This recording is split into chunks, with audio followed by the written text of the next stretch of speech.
მოგესალმებით. დღეს 2026 წლის 22 მარტია უმძიმესი დღე, როცა საქართველოს მიწას მიაბარა თავისი სულიერი მამა პატრიარქი ილია მეორე. მე დილით, როდესაც ინფორმაციების საშუალებით გავიგე, რომ მოქმედი ხელისუფლების წარმომადგენლები კობახიძე, პაპუაშვილი და ოცნების სხვა წევრები უნდა გამოსულიყვნენ სიტყვით, ჩემი პოზიცია გამოვხატე Facebook-ის მეშვეობით და დავწერე, რომ ეს პირები არ ქონდათ ამ პირებს უფლება გამოსულიყვნენ სიტყვით პატრიარქის დაკრძალვისას. და ჩემთვის მოიცალა ყველა ხელისუფლების პროპაგანდისტმა და ყველა ხელისუფლების ტროლმა და მათი კომენტარებიდან გამომდინარე ашკარად ჩანდა, რომ გულდათუთქული გლოვობდნენ საქართველოს პატრიარქის გარდაცვალებას, თუმცა ჩემთვის მაინც იპოვეს დრო და ჩემ პოსტზე ქვევით გააკეთეს კომენტარები, სადაც მლანძღავენ, შეურაცხყოფას მაყენებენ, ჭკუას მასწავლიან, რომელიც მათ არ აქვთ საუბედუროთ და რო ქონდეთ მათთვის უკეთესი იქნებოდა, მაგრამ მე სათითაოდ მათ არ ვიკადრე, რომ პასუხები გამეცა, აქედან გავცემ ერთიანად პასუხს და ავხსნი, რატომ არ უნდა გამოსულიყო მოქმედი ხელისუფლების წარმომადგენლები დღეს პატრიარქის დაკრძალვაზე. პირველი და უმთავრესი ის არის, რომ იქ არ იყო პარტიული ყრილობა. მეორე ის არის, რომ საქართველოს პატრიარქმა ილია მეორე იმიტომ დაირქვა, რომ მისი წარმოდგენით ილია პირველი იყო ილია ჭავჭავაძე.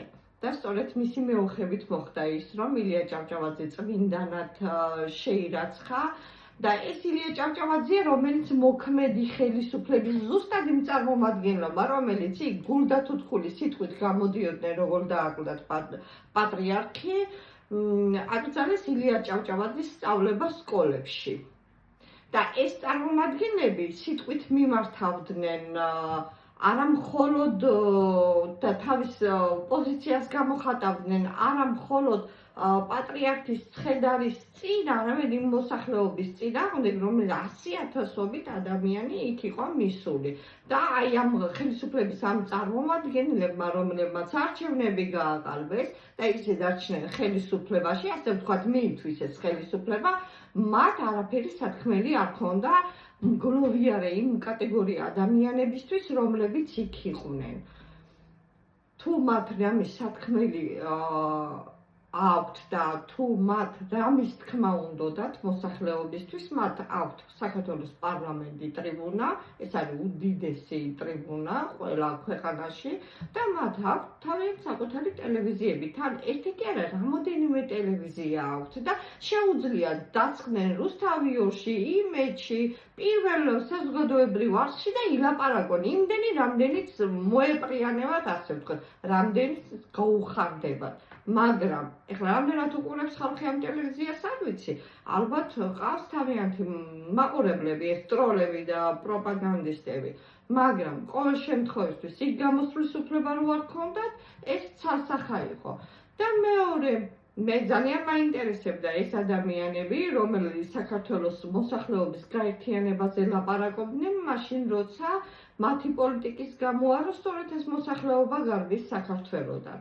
და მათი კორუმპირებული ხელისუფლების, მათი კორუმპირებული სასამართლოს, მათი კორუმპირებული მთავრობის, კორუმპირებული პარლამენტის, კორუმპირებული ადგილობრივი თვითმმართველობის ორგანო, მათი საბანკო პოლიტიკის გამო, რომელიც ძალიან დიდ ტვირთად აწევს უკვე 24 წელია საქართველოს, იმიტომ რომ საბანკო პოლიტიკა იმდენად შეიცვალა და იმდენად დამძიმდა საქართველოში, რომ ეს ქართველი ხალხისთვის საბანკო პოლიტიკა კი არ არის, ეს ქართველი ხალხისთვის ხარკის გადახდა და რო ვერ უძლებენ, მთელი საქართველო აიყარა და გადავიდა ევროპული ქვეყნების ტერიტორიებზე, რომ ვერ არჩენენ საქართველოს ტერიტორიაზე თავიანთ ოჯახებს და თავიანთ თავებს კიდევ.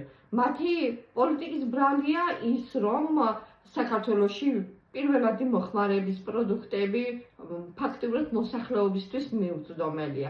სამედიცინო მომსახურება მიუწვდომელია. ნორმალური მედიკამენტები არ იყიდება და შესაბამისად არანაირი ეფექტი გამოჯამთელებისა და ამის სტატისტიკა საქართველოში არ არსებობს. ყველაფერი რაც უბედურება ხდება, სწორედ ამ სახეების ბრალია, რომლებიც დღეს გამოდიოდნენ საქართველოს პატრიარქის ცხედრის წინ. მე კიდევ ყურადღება მინდა გავამახვილო ერთ ძალიან მნიშვნელოვან გარემოებაზე, როდესაც ერთ-ერთმა სასულიერო პირმა ბიძინა ივანიშვილის სიტყვის გამოსვლისას აღნიშნა მისი წვლილი სამების ეკლესიის მშენებლობისა, რაც ბიძინა ივანიშვილმა ძალიან კარგად შეიფერა, ასე ვთქვათ. პატრიარქის დამოკიდებულება 1000 წლეულების გასაყარზე და საუკუნეების გასაყარზე, რომ აშენებული იყო საქართველოში ისეთი დიდი ეკლესია, როგორიც არის სამების საკათედრო ტაძარი, ძალიან გასაგები იყო.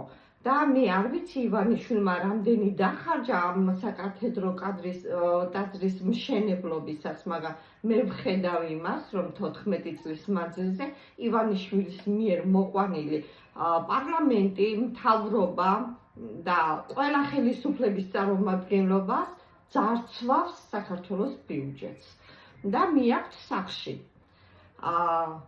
და ეს პატარა ციფრი არ არის. ყოველწლიურად ბიძინა ივანიშვილს სახში და მის მოყვანილ ხელისუფლების წარმომადგენლებს სახში მიაქვს მინიმუმს ვამბობ 13 მილიარდიანი სახელმწიფო ბიუჯეტი.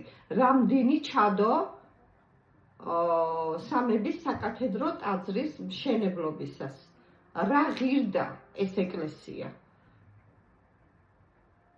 მე აღარ ვამბობ და აღარ ვსაუბრობ იმაზე და აღარ მიუტრიალდები იმ თემას, რომ მისმა პოლიტიკამ მოიყვანა საქართველო აქამდე, რომ დღეს ქვეყანა გაუბედურებულ მდგომარეობაშია და ის რომ დღეს ეს ხელისუფლება მიჩნეულია როგორც არალეგიტიმური და მიჩნეულია როგორც დე ფაქტო ხელისუფლება, არაღიარებული ხელისუფლება. და ვინ უნდა იაროს იმ აშენებულ ეკლესიაში? უნდა იაროს იმ ირანელებმა, იმ თურქებმა და სხვა ეროვნების წარმომადგენლებმა, რომლებიც ალბათ საქართველოში ჩამოჰყავს ბიძინა ივანიშვილს. პატრიარქის ბოლო საყვედური, ასე ვთქვათ, რაც ბიძინა ივანიშვილის მიმართ გაიჟღერა, იყო ის, რომ არ უნდა გაყიდულიყო საქართველოს მიწები, მაგრამ ვინ უგდებს ღურს? და ამის შემდეგ ეს პირები გამოდიან და საქართველოს პატრიარქის ცხედარის წინ თავიანთი სიტყვით გამოდიან. არაფრის მთქმელი სიტყვებით გამოდიან. ჯობდა რომ არ გამოსულიყვნენ, იმიტომ რომ მათი ქმედება სულ სხვა და რეალურად იქ წარმოთქმული სიტყვა სულ სხვა. მე არ ვიცი ამას რა ქვია, ნიანგის ცრემლები ქვია, ან უსინდისობის რა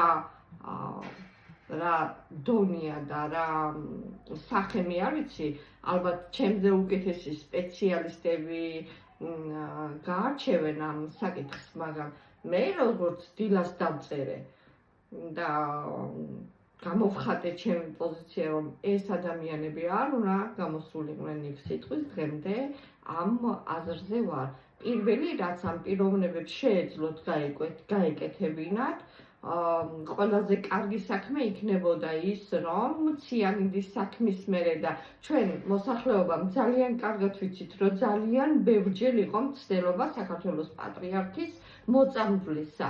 უნდა მიეღოთ აი ამ პირებს, უნდა ეზრუნათ, რომ მიეღოთ ექსპერტიზის დასკვნა, რომ ნამდვილად 92 წლის საქართველოს პატრიარქი თავისი სიკვდილით გარდაიცვალა, იმიტომ რომ ჩვენ გვქონდა სასულიერო პირების წარმომადგენლების მხრიდან განმარტება, რომ და ექიმების მხრიდან განმარტება, რომ მას კიდევ დიდხანს უნდა ეცოცხლა და ეს მისი გარდაცვალება სულ წამიერი მომენტი იყო, როდესაც ტრაპეზობისას პატრიარქს გადაცდა საჭმელი. ესე იგი, სულ სხვა ვერსია გაჟღერდა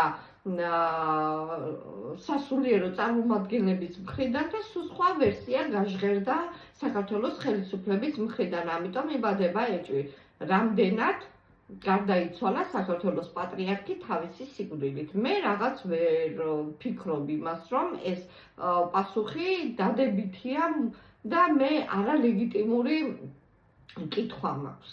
მე ძალიან ლეგიტიმური კითხვა მაქვს, ძალიან კანონიერი კითხვა მაქვს და თუ ეჭვი მეპარება იმაში, რომ სისხლდენით დღეს არავინ არ წყდება, კუჭის წყლულით გასყდომით არავინ არ წყდება და შესაბამისად არც საქართველოს არ უნდა დაეკარგა თავისი სულიერი მამა.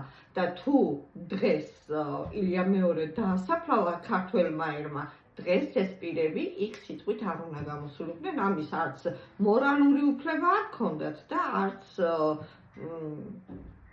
კანონიერი კიდე, იმიტომ რომ იქ არ იყო პარტიული კრება. და არც კონსტიტუცია და არც კანონი ამ პირებს არ ავალდებულებდა, რომ მისულიყვნენ და თავიანთი პოზიციები გამოეხატათ. და ხალხი კიდევ გაეღიზიანებინათ, ისედაც გაღიზიანებული და მგლოვიარე ხალხი. მე დაგემშვიდობებით. კიდევ ერთხელ ძალიან ვთხოვ, მიუხედავად ამ ძიმე მდგომარეობისა, ძალიან ვთხოვ მაყურებელს, რომ მოიწონოს არხი, გამოიწეროს და გაავრცელოს. დაგემშვიდობებით, მომავალ შეხვედრამდე.